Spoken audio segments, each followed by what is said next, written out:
Lots of cute little kitties that need adoption, and in fact, a bit of an incentive right now. It's 50% off of the registration fees, right? Yes. Adoption fees, yes. What we're really trying to do, as you can tell, it's cold outside, so we're really trying to get cats adopted into homes, because you know when you adopt a cat, you actually help two cats, because that cat going into your home opens up space for another cat to come in that we can help. So really, you're helping two cats. And who do we have here? This is Zia. Zia was adopted, I think, a couple months ago, and went into her foster home. As you notice, she's not really happy with other cats, so I think she went into a home with other cats. Got a little freaked out, got out. She was missing for 44 days. Thank goodness, having a tattoo, somebody found her. We were able to trace the tattoo, and she came back into us and went right into a foster home, and look at her now. Like, she's a love bug. Beautiful, just beautiful. Let's talk about the cold weather. I mean, I had to laugh because we tweeted out, oh, it's -1, -3, your cats are going to be cold. How do we keep them safe? And of course, everyone from Alberta are like, you guys are a bunch of jerks. But it is true, this is cold for the kitties. Yes, cold for the kitties, cold for me. It's cold, so a little different than Alberta. The cats haven't been able to get used to that type of weather. They're here, right? We're used to warmer weather. So when it does get cold, it's really quite shocking. So how do we make sure they stay safe? Well, I would bring them in. I mean, if you let your cat outside, make sure you bring them in at nighttime so that they're safe from, predators, the cold. When you go to start up your car in the morning in this weather, maybe give it, I won't do it here, but give it a bang. Just like tap it so that if there's a cat in there, they tend to go up into the engine where it's nice and warm, especially if you just come in at night. So you want to bang it so that you kind of startle them, get them out of there. Watch out for the antifreeze. Make sure that you're not leaving that out. Lots of great tips, and of course you always have lots of tips on the website as well. If you would like to adopt this cat, who is adorable, Jody and Riaz, you can check out the SPCA here in Vancouver, spca.bc.ca.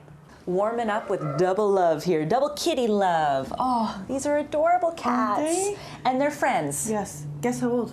No, I have no idea. 13. Oh, 13? They still got lots of energy. So would that be considered like a senior cat? Yeah, oh, okay. Geriatric, senior, old boy. So these, we've got, obviously one's hiding, but we've got two cats, and they're bonded. So what does that mean for people that are looking to adopt? Well, it means that they have a really good relationship, that they enjoy each other's company, they'll groom each other, play with each other, sleep beside each other.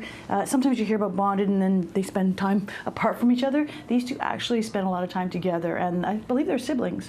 So when it comes to adopting two cats, is it really that much more work than one? No, you know what? I don't think it is, actually, because you're already getting your litter, your food. It's double the pleasure, really. Yeah. Spending more time with each one, you have to think about that. And it's, for the animals, it's actually good because they enjoy the company of another cat, so it's really good. But we want to make sure that they have still their own things, so they need their own litter boxes, right? Yes, they need their own litter box. So you want to do, usually the rule is if you have two cats, it's one litter box per cat, and then I always throw in an extra one, because then that way there's no fighting over it. Right now you can see their tails are getting a little swishy, they're getting a little agitated because we have our friend waking up, barking, wanting to go out. So that's the body language that it's important to notice. So when they kind of get all fuzzy, they could be a little bit stressed out. A little aroused, stressed out. And with cats, it's about space. So this room is quite small. It's enough for these two guys right here while they wait for someone to come in to adopt them. In a home, you want a bit more space, and cats are all about space. They are all about space, and there is an incentive on the registration fees, for the adoption fees, I should say, for the cats. It's 50% off. For more details, you can check out their website. Switching to dogs, and we're going to give Dora a little privacy, because of course she must have like the nervous pee or something. I think so. When you gotta go, you gotta go. You gotta go. And this is perfect, because with puppies, you gotta remember that when you have a puppy, even when it's cold, you have to get them on a schedule and a routine and get them outdoors. It's cold, but you still gotta go. Yeah, and she's obviously nervous. It's taken her a while. Let's talk about the weather. Right now, we're sitting around, I believe, -3, -4. It can be cool for the dogs, but some of them are meant to be outside for a certain period of time, right? Well, they still need their exercise. They need their time outdoors, just like us, that fresh air. So you want to remember when you're taking them out, if it's dry like that, it's good. The salt on the roads that they put on the roads or the driveways, you want to make sure that you're cleaning their feet and that it's not getting stuck in between their toes, because that cat can actually be really irritating, and then if they lick it and ingest it, and you want to just be checking for that. Let's talk about Dora, who's just a bundle of energy and so adorable. Well, you know what was really kind of cool was when she was going to say hello to you, and she was after your mitt like a toy. I got a little bit of fake fur here. What yeah. I would do with the puppy is make sure that I have another toy with me so I can toss that. You did perfectly by tossing that, and then just being aware of when you have your mitt out, and if she jumps up, if you put your hand up to pull away, you're just kind of encouraging her to jump up. So keep it down and toss the other toy. It was perfect. You did it perfectly. Oh, well, thank you very much. Perfect. I wish I had a little puppy like Dora, but they do require a lot of energy. Yes.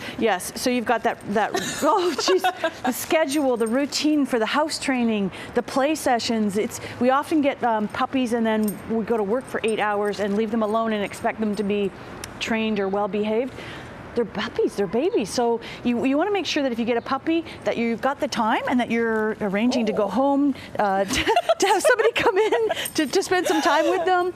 You just don't want to leave them alone and think that they're going to be okay. Well, I have a feeling Dora will be going home to someone's home very soon. By the way, don't forget they have the incentive 50% off of adoption fees for all cats. More details, check out the SPCA. Listen, Kim, I don't even know if I could handle 1 or maybe 2 kittens. 6 probably for one home might be a bit much, but point is these all need to be adopted. Yes, they do. They came all the way down from Quesnel on our Drive for Lives program, and they're looking for homes. They're actually going this morning to get fixed, so spayed and neutered, and then tomorrow it's into their homes. Let's talk about the importance of the spay and neutering, how important that is.